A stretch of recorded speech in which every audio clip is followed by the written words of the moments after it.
Bom dia, boa tarde, boa noite. Seja lá a hora que vocês estiverem ouvindo. Eu me chamo Vilma Maria e esse é o podcast Feminismo e Marxismo, do Esquerda Diária e do Pão e Rosa.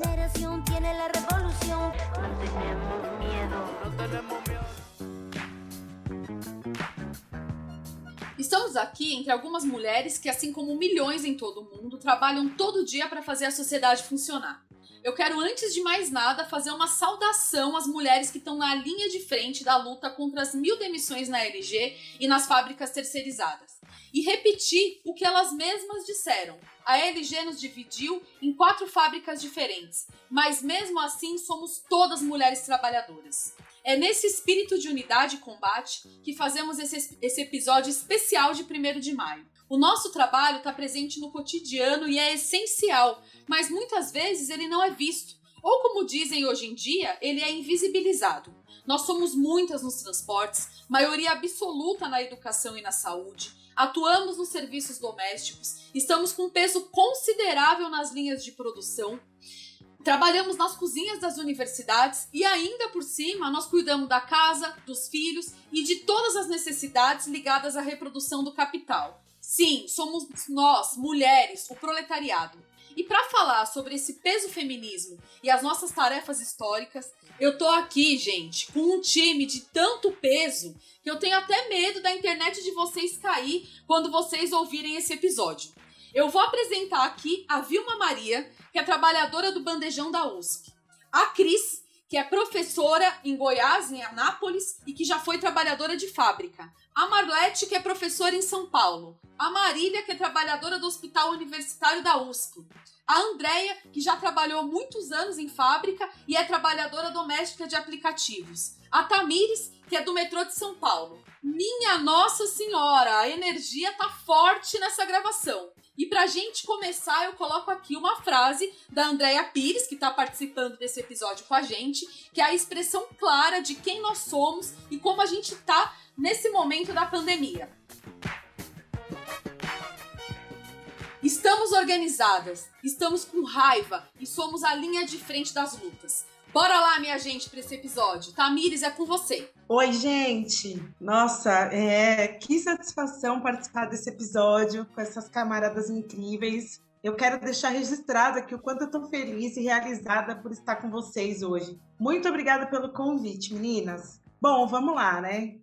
A gente está reunida aqui hoje para debater sobre o 1º de maio, né? Que foi uma data marcante para a classe trabalhadora, em que se homenageia a luta dos mártires de Chicago, que lá em 1886 tomaram as ruas contra as más condições de trabalho, resultando na conquista de direitos importantíssimos, como a limitação da jornada de trabalho de 8 horas e a fixação de um salário mínimo para os trabalhadores. Essa e todas as conquistas, né, que a gente tem direito hoje são frutos de lutas históricas de muitos trabalhadores e trabalhadoras que se unificaram para consegui-las. E elas devem servir como base para nós seguirmos lutando contra toda a exploração e opressão. A história da luta de classes é fruto também, né, das mãos e das vozes de nós, mulheres, que sempre fomos oprimidas e enfrentamos situações de profunda exploração nas mãos dos capitalistas e também do patriarcado. É por isso, gente, que o 1º de maio ele deve ser um dia de luta que nos unifique, né? Homens e mulheres. A gente vem enfrentando aí a pandemia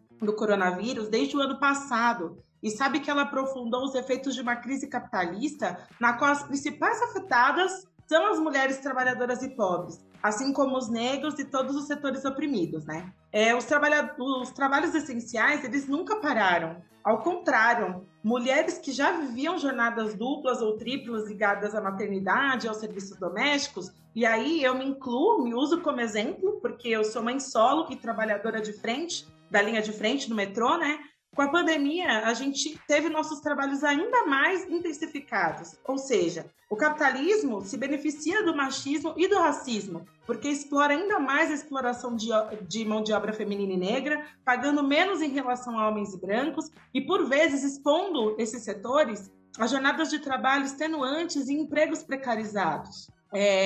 Nós somos a maioria na linha de frente dos hospitais em colapso. Nós somos a maioria na educação também, com as professoras que estão tendo que lidar com a reabertura insegura das escolas. E na terceirizadas da limpeza, a gente tem uma massa composta principalmente por mulheres negras. Nos transportes, o cenário é um pouco diferente, né? Visto que a maioria das categorias são masculinas. E é aí que a gente vê a necessidade desses trabalhadores homens tomarem as nossas bandeiras em suas mãos e assim unificarmos a luta. Luta por vacina para todos, por exemplo, que é o que vem acontecendo aqui no metrô de São Paulo, onde, aliás, o governo Dória determinou que apenas operadores de trem e demais funcionários a partir de 47 anos de idade poderão ser vacinados. Ele excluiu grande parte dos trabalhadores e trabalhadoras e está tentando impor uma divisão na nossa categoria que é totalmente absurda, uma vez que todos nós estamos expostos ao vírus, trazendo serviço essencial para a sociedade, não paramos de trabalhar um dia sequer desde quando a pandemia começou, e pior, né? A maioria absoluta das pessoas internadas e mortas pelo Covid nas últimas semanas tem menos de 40 anos. Portanto, gente, é totalmente incoerente essa decisão. Decisão que não foi tomada à toa, né? Foi para manobrar e desestruturar a unificação dos trabalhadores dos transportes aqui de São Paulo. E daí eu incluo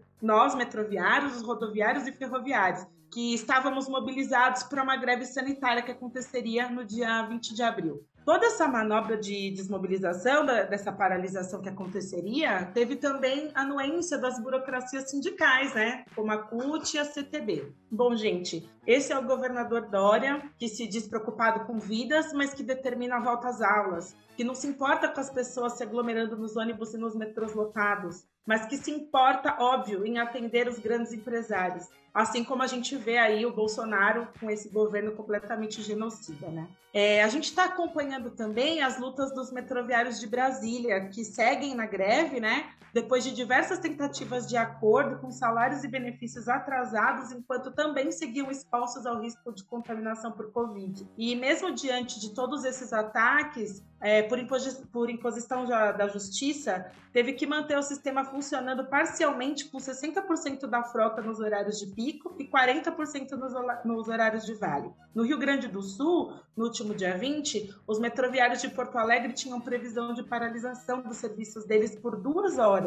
Só que, mais uma vez, por manobra preocupada com o lucro dos empresários, a justiça lá de Porto Alegre determinou que essa manifestação deles por vacina e melhores condições de trabalho só poderia se dar por 1 hora. Eu vejo, né, que a partir de todas essas mobilizações que vem ocorrendo aí no país, a gente vê uma categoria de transporte totalmente tacada, né, durante a pandemia, apesar de serem atividades essenciais. A luta dos companheiros de Brasília, por exemplo, não é diferente da nossa luta aqui em São Paulo, nem dos metroviários de Porto Alegre, né? Então é por isso que a gente tem que unificar nossas forças, a força das mulheres unida ao conjunto da classe trabalhadora e dos setores oprimidos, para responder essa crise e enfrentar todos os ataques que a gente vem sofrendo. Eu acho muito importante a gente resgatar não somente a história do 1º de maio, né? Porque é importante lembrar, viu, gente? Que pra gente ter a conquista de 8 horas de trabalho, muitas pessoas morreram, se enfrentaram com a polícia, né? Foram muito reprimidas, como a Tamires contou aí pra gente rapidinho, né? Sobre os mártires de Chicago. E é importante a gente ver que muitas mulheres se somaram também a esse enfrentamento por direitos elementares, como esse, de poder trabalhar 8 horas por dia, né? Entre outras coisas que foram direitos conquistados através da nossa batalha. Batalha essa que a gente está travando hoje no nosso país em relação à própria questão da pandemia e aos direitos trabalhistas que estão sendo retirados, né? Em diversos cantos do país, a gente vê organizações dos trabalhadores e as mulheres têm se mostrado bastante na linha de frente. Então, nesse sentido, eu queria que a Andréia falasse um pouco pra gente, qual é essa situação do nosso país, né? Um país que tem uma forte herança da escravidão, né? Um exército de mulheres, de milhões e milhões de mulheres. Enfim, vou deixar a própria Andréia falar, porque ela vai falar melhor do que eu sobre essa situação das mulheres trabalhadoras. Olá, gente, tudo bem com vocês? É uma honra, é um prazer enorme estar junto com tantas trabalhadoras incríveis e estar de volta a esse podcast que é super importante para todas as lutas de todos os trabalhadores de todo o Brasil. Gente, eu sou a Andréia Pires, eu faço parte também de um podcast muito importante chamado Peão 4.0, que também é impulsionado pelo Esquerda Diário, pelo Pão e Rosas, e também a gente fala com os trabalhadores. Vou falar um pouco para vocês do trabalho doméstico e a luta das empregadas domésticas, das diaristas e a importância que ele tem e como esse serviço é desvalorizado e como esse serviço é invisível e como ainda tem o caráter de escravidão. Isso, gente, ficou muito claro agora, principalmente agora na pandemia. Nós sabemos que a primeira morte por Covid-19 no Brasil foi de uma empregada doméstica. E nós sabemos também que o emprego doméstico ele é uma herança do patriarcado. As primeiras empregadas domésticas do Brasil foram as escravas. Não que as 6 milhões de empregadas domésticas, assim como eu hoje no Brasil, deixaram de ser escravas. A escravidão não acabou pra gente. Ela é velada, ela é disfarçada, ela hoje tem um caráter mais moderno, mas ela não deixou de ser uma escravidão. Sabe? Essa é a real situação das empregadas domésticas no Brasil hoje, que tem essa herança. Ficou muito claro isso, gente, com a história de vida da Madalena. A Madalena ficou 38 anos, né, gente? É isso mesmo, 38 anos escravizada por uma família. Isso porque foi falado, porque foi investigado, foi noticiado. Mas nós não temos nem ideia da quantidade de mulheres que trabalham como empregadas domésticas que são escravizadas nesse nível que a Madalena foi. Essa é uma verdade real, infelizmente. Então, assim, o que eu falo para todas, né? Além dessa questão da gente ter que realmente entender que a gente tem que lutar contra isso, a gente tem que lutar contra a escravidão, a gente tem que orientar, a gente tem que perceber que realmente são milhares, centenas de milhares de mulheres, principalmente negras, que estão nessa situação hoje, sabe? É muito dolorido falar isso, mas é a realidade. Hoje eu me sinto escrava do trabalho também, só que eu sou uma escrava que eu tenho hoje um poder enorme. Eu falo poder porque assim é uma palavra que cabe muito bem aqui, porque realmente, gente, essa luta ela tem que ser vencida através da organização. A gente se unir, a gente saber os problemas uma das outras, a gente esclarecer para quem não tem conhecimento o direito que todas nós temos para que eles sejam respeitados. Esses direitos das empregadas, das diaristas, né, dos trabalhadores mais precarizados, como nós que estamos aqui,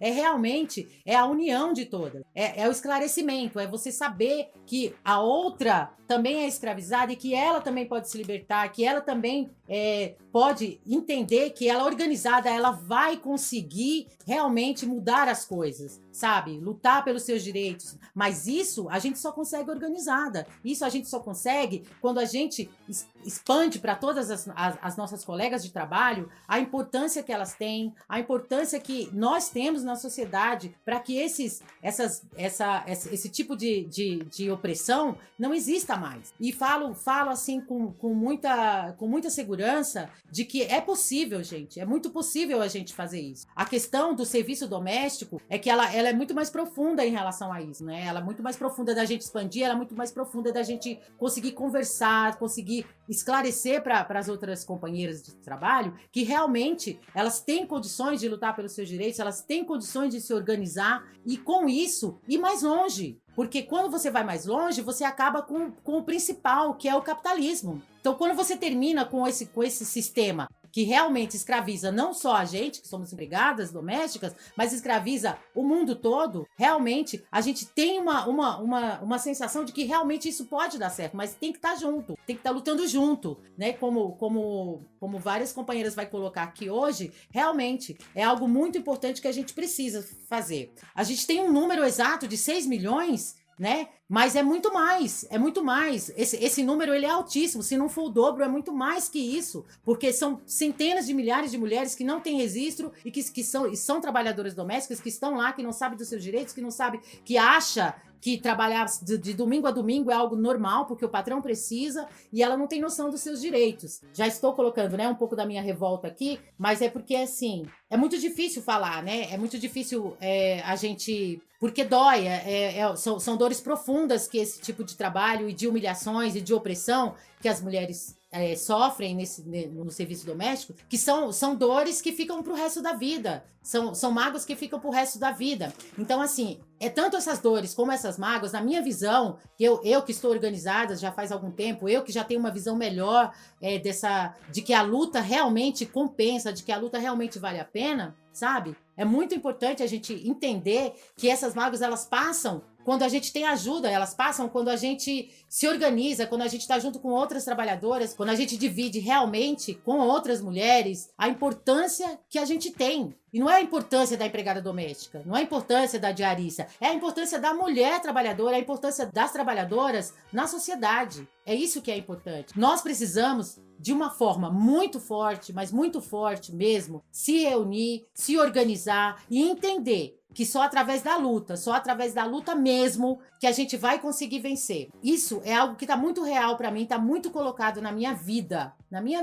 Então, assim, eu já trabalhei em fábrica de alimento, eu já fui metalúrgica, eu já sou cozinheira, já trabalhei na cozinha há muitos anos. Então, assim, eu tenho uma experiência de vida dentro do trabalho, que é o trabalho doméstico, porque na fábrica eu também trabalhava com a limpeza das máquinas, também era da higienização. Então, assim, é algo que fica muito claro para mim. Então, eu, desde que me organizei, desde que tive uma visão maior e melhor do que é estar organizada, sabe? Eu acho que ficou mais claro para mim que é possível. É possível. É possível acabar com as mágoas, é possível acabar realmente com as dores que o capitalismo colocou pra gente, com as dores que os patrões colocaram dentro da gente. A gente pode fazer a diferença, a gente pode lutar contra isso realmente, porque estando organizada, a gente realmente vai chegar em algum lugar. Deixo aqui o meu convite, deixo aqui o meu recado para todas as mulheres que estão ouvindo, para todas as trabalhadores que estão ouvindo esse importante podcast, que realmente a organização faz toda a diferença.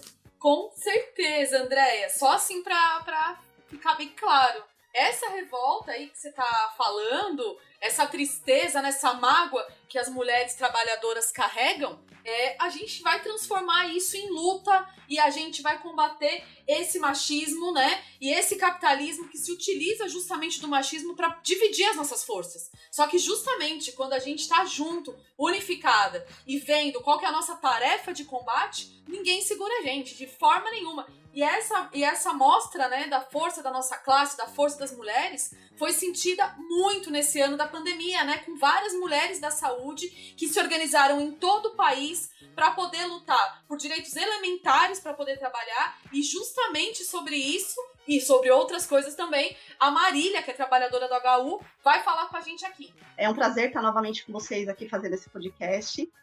E como em qualquer outro hospital, a gente percebe que a maioria dos trabalhadores nos hospitais são mulheres. E isso praticamente em todos os setores, né? Tanto na enfermagem, cuidando dos pacientes, na nutrição, no serviço de higiene e limpeza, no geral mesmo, né? E isso é fruto de uma herança machista que colocava sobre as mulheres o trabalho em relação aos cuidados dos doentes, e não por coincidência, as trabalhadoras da saúde acabam sendo as que mais sofrem com cortes, já que a saúde é vista pelos governos como mercadoria, né? Mas, em especial, para essas trabalhadoras, acaba que existe uma visão de que os serviços de mulher, entre aspas, levam a um grande aumento do nível de precarização, de péssimas condições de trabalho, baixos salários, assédio, ou seja, são pouco valorizadas. Durante anos, a gente tem visto o desmonte na saúde no nosso país. E justamente nesse momento em que estamos vivendo de pandemia, em que temos convivido diariamente com a morte, nós mulheres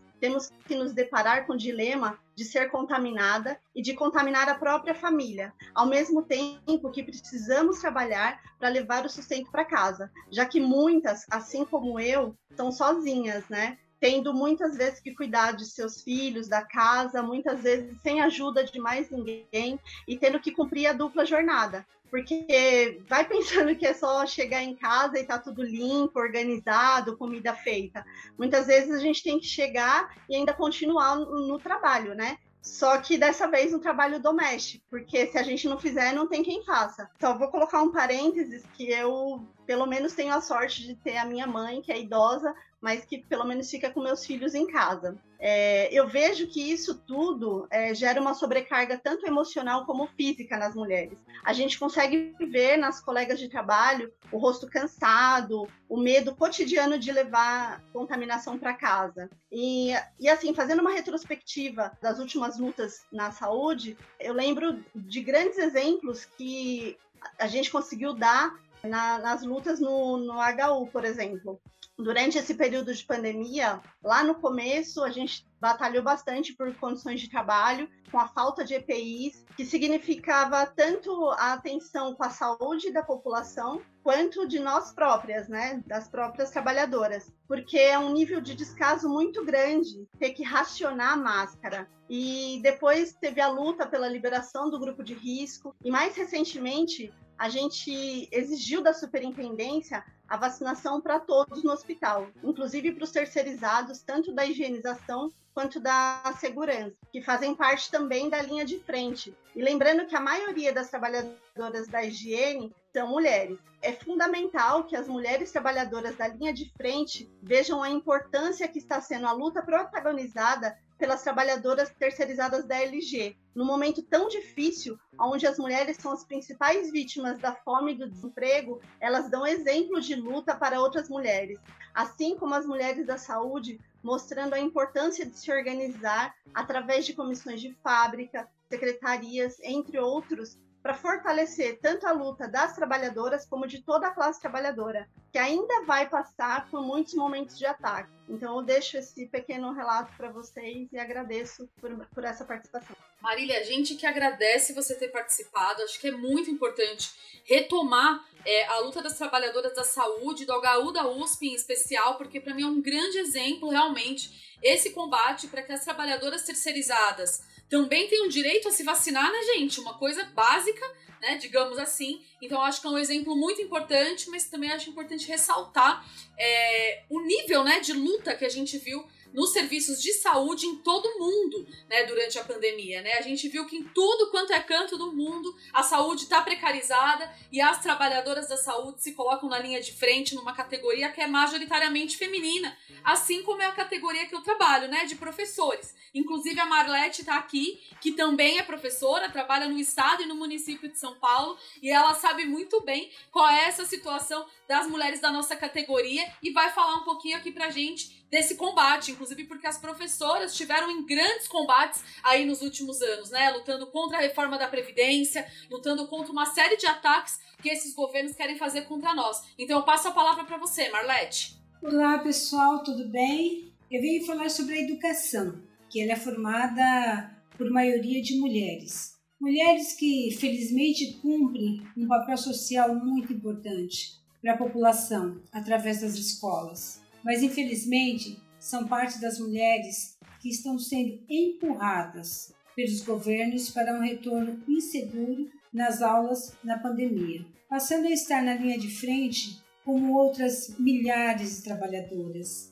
Assim como nas outras categorias, nós professoras e mulheres da educação, por conta desse patriarcado machista que define a mulher como sexo frágil, como submissa, mas que ao mesmo tempo quer nos explorar para sustentar o capitalismo. Não somos vistas como trabalhadoras que têm direitos, mas sim como mães que doam sua força de trabalho. Somos frequentemente confundidas com cuidadoras e por sermos uma maioria esmagadora de mulheres, sentimos duplamente o peso do machismo, com baixíssimos salários e muita precarização. Esse mesmo Estado, que se isenta de suas responsabilidades, quer transformar a educação em essencial para justificar as escolas que reabram, sem segurança e salvar os empresários da educação. Mas nós, que estamos no chão da escola,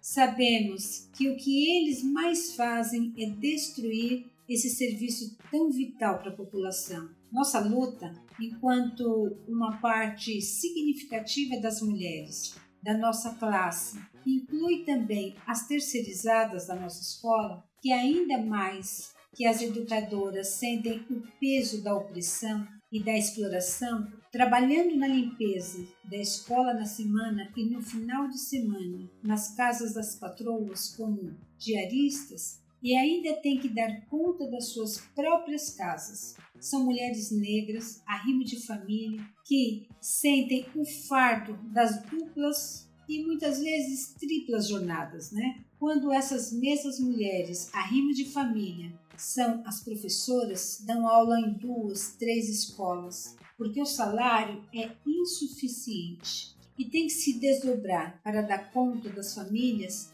e nos cuidados dos filhos. Mas assim como as nossas dores são as mesmas, é preciso lembrar que a nossa luta é de muitas mulheres, é nacional, inclusive porque os ataques vêm se aprofundando muito mais com a pandemia. E isso condena a nossa classe, e principalmente as mulheres trabalhadoras. Pensando nos tempos atuais, é preciso lembrar que em todo o país, as trabalhadoras terceirizadas que prestam serviço para a educação foram demitidas. As que restaram vêm sofrendo com um acúmulo de trabalho e maior risco de contaminação, enquanto o governo de Bolsonaro e Dória, Covas, aprofundam os ataques. Nós também encontramos uma forma de resistir com as metroviárias e as trabalhadoras da saúde. Aqui em São Paulo, nós educadoras estamos em greve há mais de 70 dias,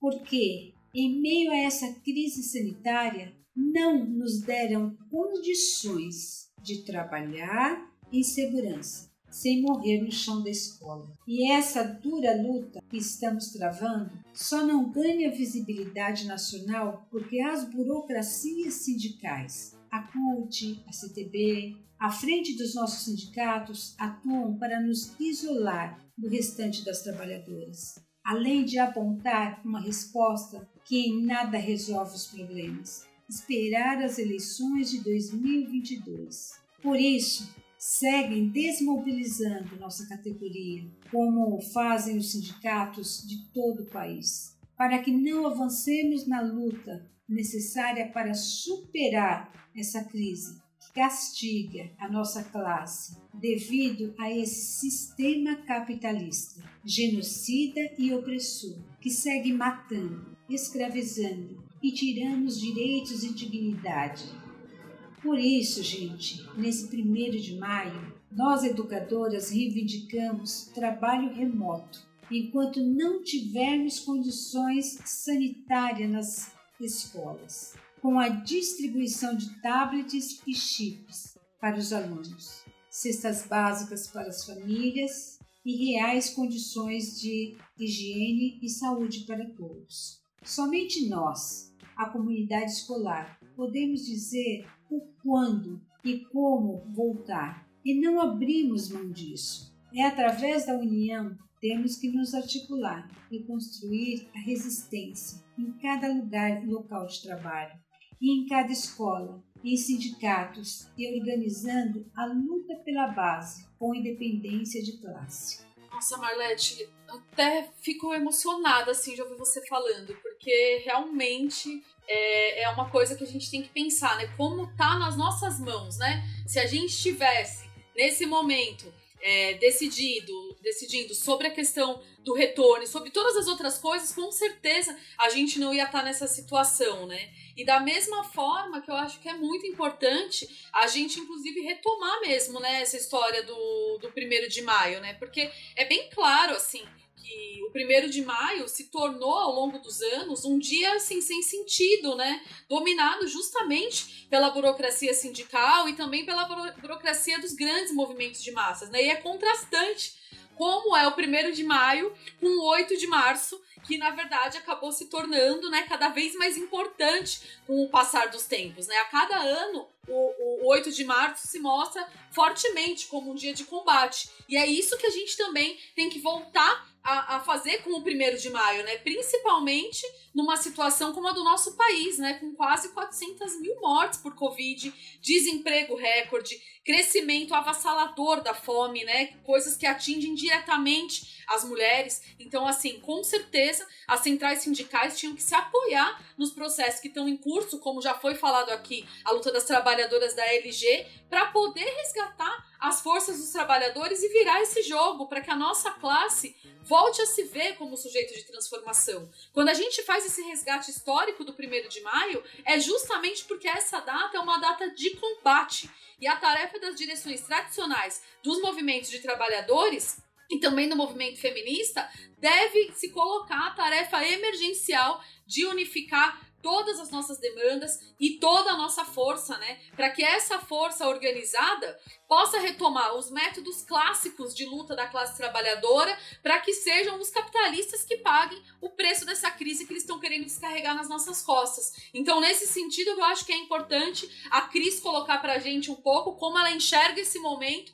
e como ela enxerga também a luta das mulheres aí ao longo dos anos. Então, oi, gente, quero agradecer o convite para poder participar desse episódio com mulheres tão especiais que estão comigo na luta, né? Como uma ex-operadora da indústria farmacêutica que emprega as mulheres majoritariamente nos postos menos remunerados e que utiliza largamente da mão de obra feminina e negra nos postos precarizados, venho pontuar uma realidade que vivi e que ainda permanece. O machismo na indústria farmacêutica não precisa de muito esforço para ser identificado. As mulheres são a maioria dos auxiliares. Enquanto os homens operam as máquinas e recebem mais, são as mulheres que recebem os salários mais baixos das linhas de produção.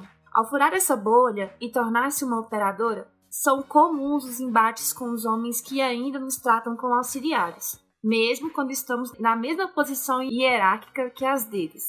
Esse é um mecanismo impulsionado pelo patriarcado, que foi apropriado pelo capitalismo, por ser altamente lucrativo. Quando olhamos para o ambiente não somente das farmacêuticas, mas das indústrias em geral, vemos que os cargos precarizados de conservação, limpeza e alimentação são ocupados basicamente pelas mulheres. Essa configuração demonstra o quanto somente as pautas por direitos, defendidos por diferentes vertentes do movimento feminista, são ineficazes. Pela primeira vez na história do capitalismo, as mulheres são 40% da classe trabalhadora no mundo. Cerca de 54% das mulheres em idade economicamente ativa são assalariadas, e mais de 1,3 bilhão são aquelas que carregam um trabalho gratuito, que não lhes permite reproduzir sua própria força de trabalho como a de outras e outros. Muitas são as que fazem o trabalho doméstico, em troca de um salário para que outras sejam exploradas no mercado de trabalho,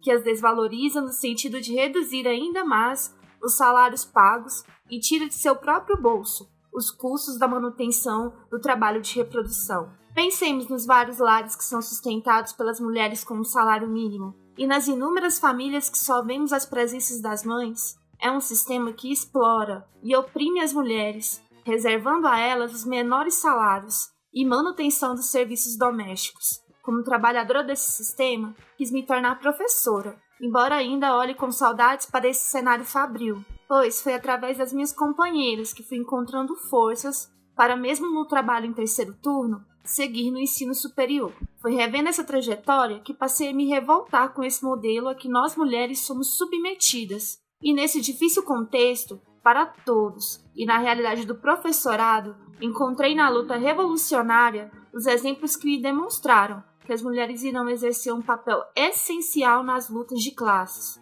O exemplo do Black Lives Matter, no coração do capitalismo, em que as mulheres negras exerceram um papel fundamental por serem intensivamente exploradas em consequência do patriarcado e do racismo, e deu forças e um sentido para seguir na luta com companheiros e companheiras que entendem o papel que as mulheres vêm exercendo e irão empenhar nos processos de lutas de classes que estão em curso e irão surgir, como podemos ver através de exemplos não somente das nossas irmãs nos Estados Unidos, mas também com as mulheres em Mianmar, que lutam contra o golpe através da greve geral, junto às várias categorias de trabalhadores desse país. Ou mesmo o exemplo das mulheres na greve contra a Total em Grand Prix, na França, que de forma espontânea estiveram junto aos petroleiros. Esse feminismo internacionalista e marxista que entende que nos processos de lutas de classes devemos estar junto aos trabalhadores, pois temos inimigos em comum e que estes são os capitalistas, em conluio com aqueles que atuam para manter os seus lucros, é o que me impulsiona a estar aqui com vocês e a seguir todos os dias em luta. Nossa, Cris, muito orgulho dessa sua intervenção aqui nesse podcast.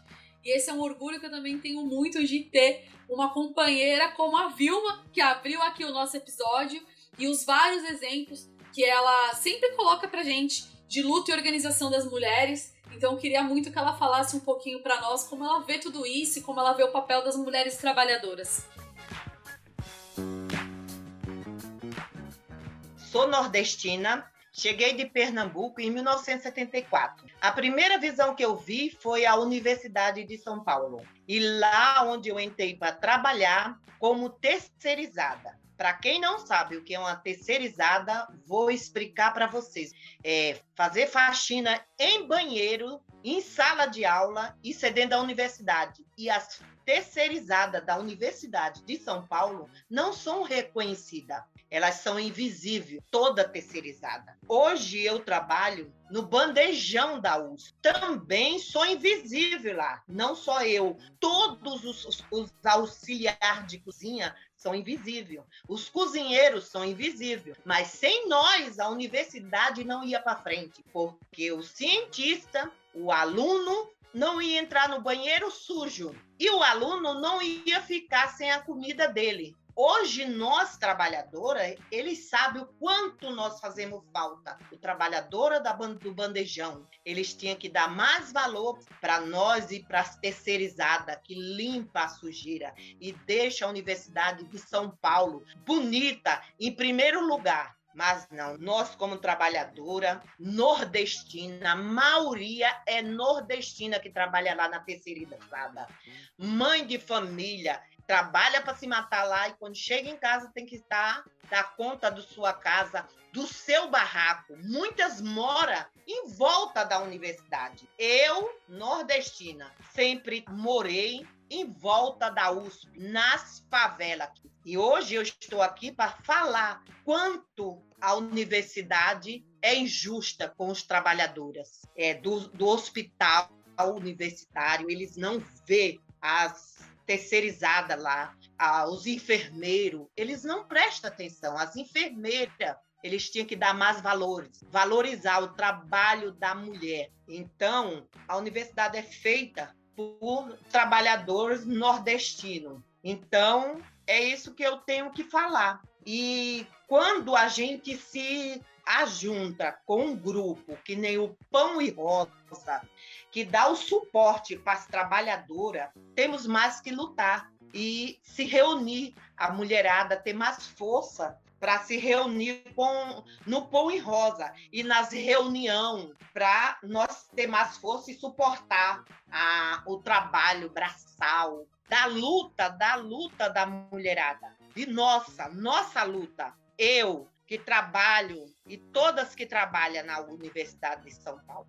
Então, nós, nordestinas, trabalhamos e teremos que lutar, se juntar. O Pão e Rosa, na pandemia, é que se viu o valor do trabalhador e da mulher. E a mulher, que nós venha para se juntar ao Pão e Rosa. Bom, gente, tá bem claro aqui nesse episódio que são os trabalhadores que movem o mundo. E cada dia se comprova mais e mais como somos nós, as mulheres trabalhadoras que estamos na linha de frente.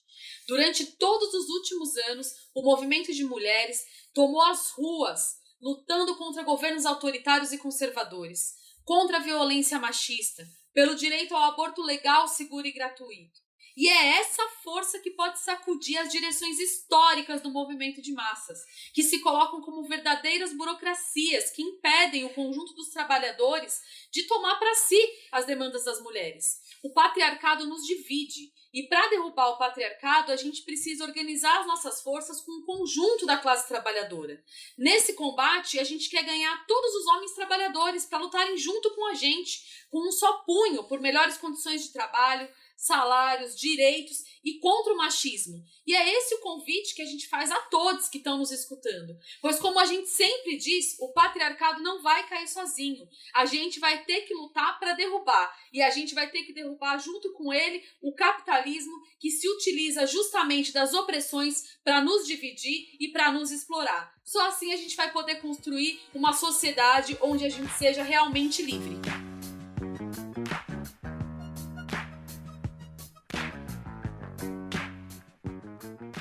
E como disse a Silvana, no importante livro A Precarização tem Rosto de Mulher, e o que você pensa para o futuro? Eu penso em fazer a revolução no Brasil, ou melhor, no mundo inteiro. Se você gostou, curta e compartilhe.